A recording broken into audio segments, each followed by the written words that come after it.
Welcome to the Trill NBA Show. I'm your host, Felicia Ann Rose Anuha, aka the Trillest NBA you will ever know. And I'm here to help you survive and thrive in corporate America by giving you the truth and being as real as only I can be. Happy Sunday, everybody. So, for the next few weeks, we're switching it up. Not that we haven't already been switching it up, but we're going to switch it up some more, y'all. So listen, I've created this survival guide. And over the next few weeks, I'm going to take you through your survival guide for blank. And that blank will be a situation at work. Now, this episode is a foundational episode. It's part 1. And today I'm going to talk about the general tools you'll need in order for your survival guide to work. So with all the guides, you need these tools that I'm going to talk about today. Now, the great thing is these will be some pretty short episodes that you can pull out anytime you need to. I'll also make the transcripts available at some point. I don't know when, so I'm not going to promise a time, but they will be in the freebie section of trillinba.com website. So if you've already subscribed, you know the link to get there.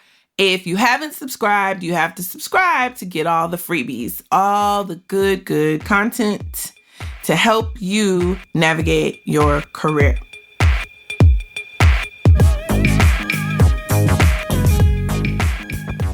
So now, this episode 1, part 1 of the survival guide for corporate America is the general tools you need.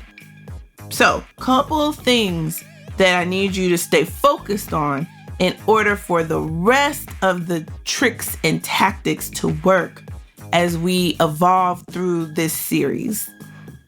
So, let's get right into it. First, and I've said this before, but hopefully putting it in this format will make it more tangible for you. No matter how long you've been with your organization, the first thing you need in your arsenal is an org chart. Why, Felicia? Why you keep telling us about this org chart? Listen, you can't do battle if you don't know the players in the game. You gotta know who the players are, what their strengths are. Understand, guys, corporate America, like a lot of things in the US, is just a game. Politics, a game. All the sports, games. School, even. Academics, it's a game.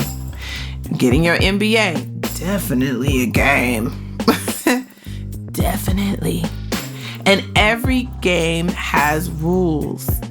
Now, the problem with these games that humans play is sometimes the rules aren't that obvious or visible.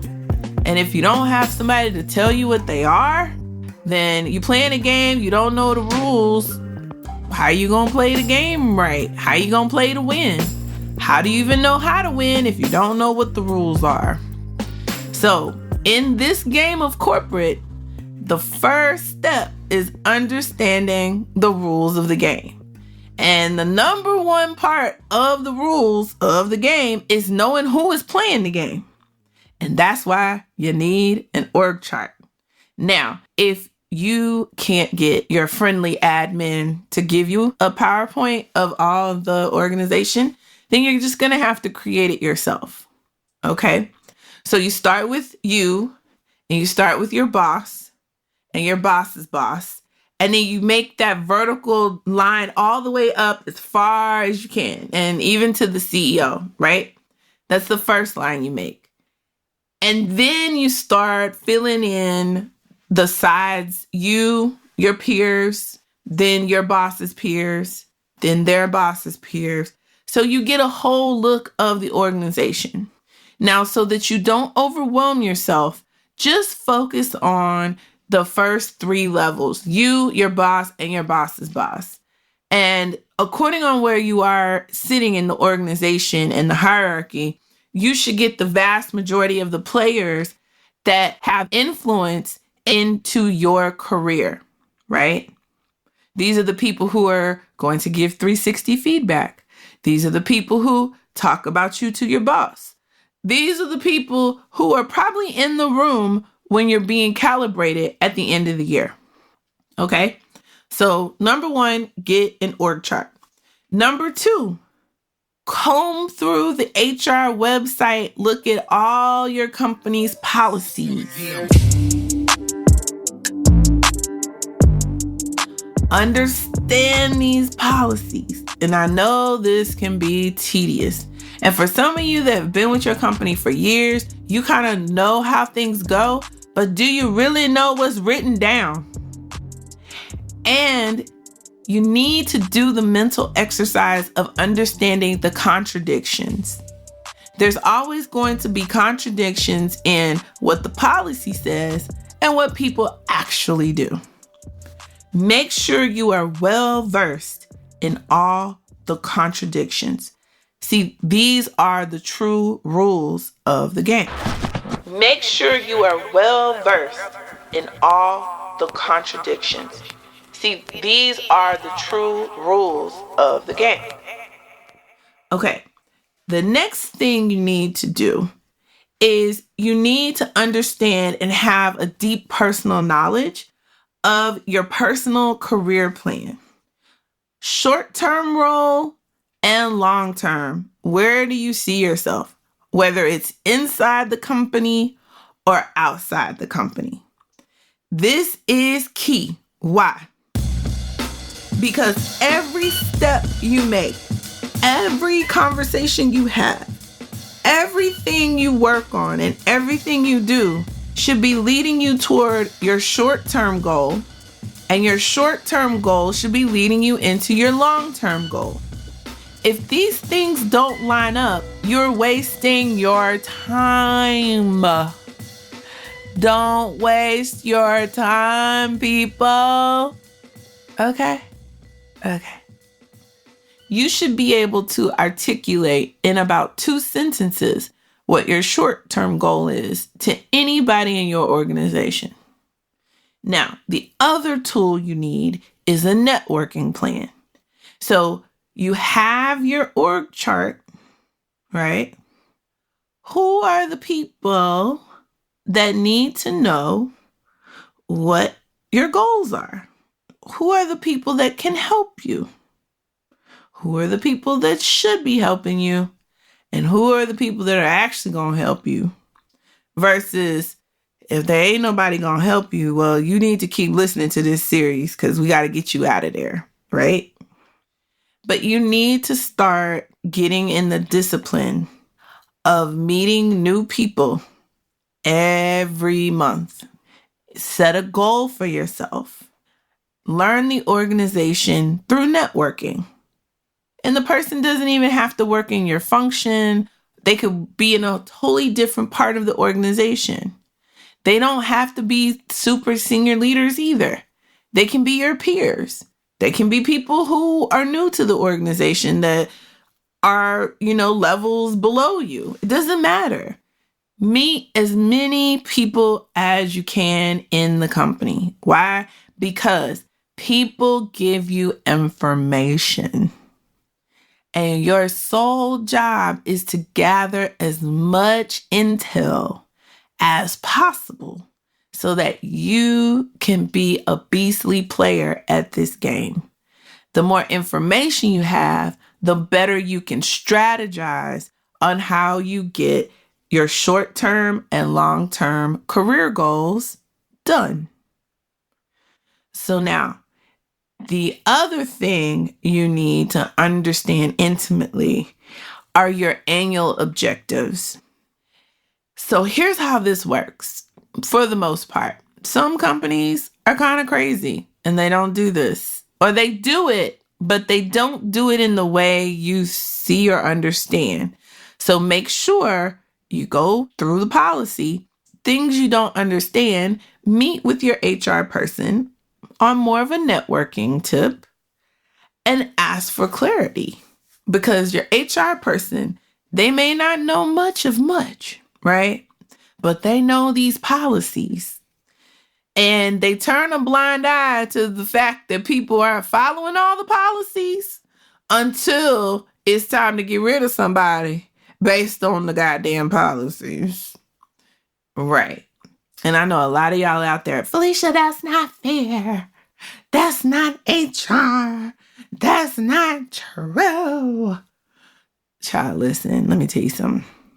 At this point, I've had enough HR people tell me the truth about HR to know that there's only a handful of y'all that's doing HR the right way. A lot of y'all's companies back y'all in the corners. Let's be honest about it, which is why I tell people do not go to HR without a strategy, because once you go to HR, you have activated the bullshit. And once you activate the bullshit, it's very hard to come back from it. So you need to have your strategy ready. But we're going to get to that further in the guide. Okay?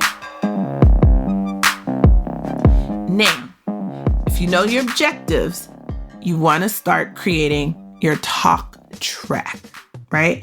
So let's talk about all the tools now and how they all work together. So what you want to do is have your soundbite for your short-term career goal, your soundbite for your objectives, and you want to couch that in, here's the great work I'm doing. And what you want to do when you're networking is talk about that. Like, hey, I'm working on this, this, and this. By the end of the year, I will have accomplished this. And my goal is this. What about you? Now, most people probably won't be prepared, and that's okay. Because all you want to do is show that you're prepared and you know your stuff and you're polished, and people will start talking about that. Oh, Felicia, she's on it. Like she's got this. She knows what's happening. Wow. They'll even start asking you for some career advice. Now, don't necessarily send them to this show if, they ain't ready to hear a bunch of N-words and cuss words and shit. You know what this is. It's the Trill MBA show. Now, this is a long-term game. Whether you're new to the company or whether you've been there 20 years, you're a vet. There's no greater time than to make sure you mentally do this exercise and shore up on these tactics. Because these are the base tactics that are going to get you out of any situation that you find yourself in an organization. You have to build your talk track. What are the things that you want to be known for? And so what you want to do is create what I call an echo chamber. You know that you've sufficiently done your job when you hear other coworkers say that soundbite about you. So for example, one thing I want to be known for in an organization that is highly ambiguous and has lots of projects, but there's always moving targets and delays and people are late. So I knew one thing I wanted for sure people to know is that Felicia don't miss deadlines.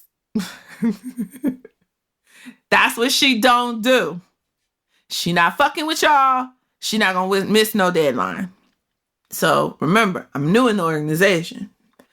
So I knew it worked when I heard my boss in the meeting say, Felicia don't miss deadlines. I was like, yes. So you're working on building this echo chamber and building the talk tracks you want people to have about you when you start to hear them back to you, right? So 5 sound bites around your leadership, around your work ethic, around your projects, around your capabilities, your strengths. These are what your talk track should be about. And you have to start in your networking, dropping these nuggets for people. So something you need to understand about humans. Human beings are inherently you can look at it one of two ways. Either we're really lazy or we're super efficient. I'm still trying to figure out which one. But think about it. Humans like to take mental shortcuts. We have a lot of information we have to process at every given moment, especially now in the information age. With all this technology, we're constantly being bombarded with data, with sentences and words and numbers and this and that. That's all this stuff comes into our brains. And we have to quickly be able to analyze and synthesize it to figure out our next move. And so because of that, people have created mental shortcuts. It can be detrimental to us because there's also inherent biases, right? Especially when it comes to Black women. And so because people use their bias to take these shortcuts, they make conclusions about you. And the only way to combat that is to give them a counter argument that's easier and more sticky in their mind. So the way that we can do that is, one, always come to work happy. Be your most positive, happy self. It will create cognitive dissonance from any cultural biases that that person has against Black women. Because if their bias is angry Black woman, and then your ass always happy, something doesn't compute, and now the brain has to pause and recalculate. Then what happens is, after it recalculates and it realizes, oh, this person's different, then it now has to do the work to learn you, the person. And this is where you plant the talk track seeds, right? Oh, well, I work on this project and I know in the past people have been late, but not me. I don't miss deadlines. Felicia don't miss deadlines. And that'll be the talk track now. Now, the other thing that happens and you have to be careful of is that if you don't treat people right, if you in there acting a fool, you're going to build a negative talk track. People are going to start talking about you, and that's the thing that's going to stick. And no matter if it's one really bad situation or several micro situations, like, you really have to stay on top of your talk track. And you have to give people the thing you want them to think about you and not allow other people in the organization to plant other seeds that are counter to what you're looking to accomplish.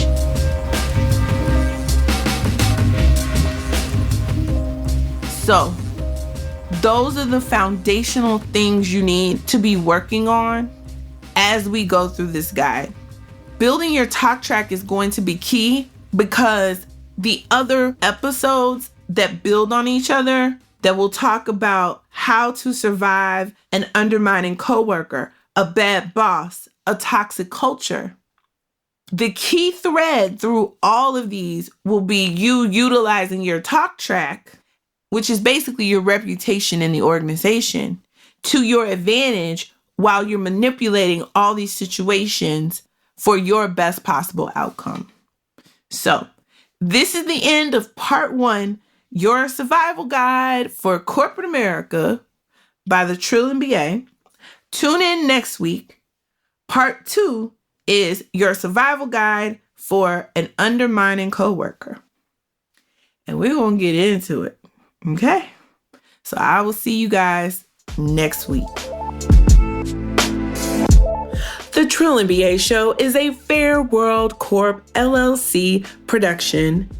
Executive produced by Felicia and Rose Enuha.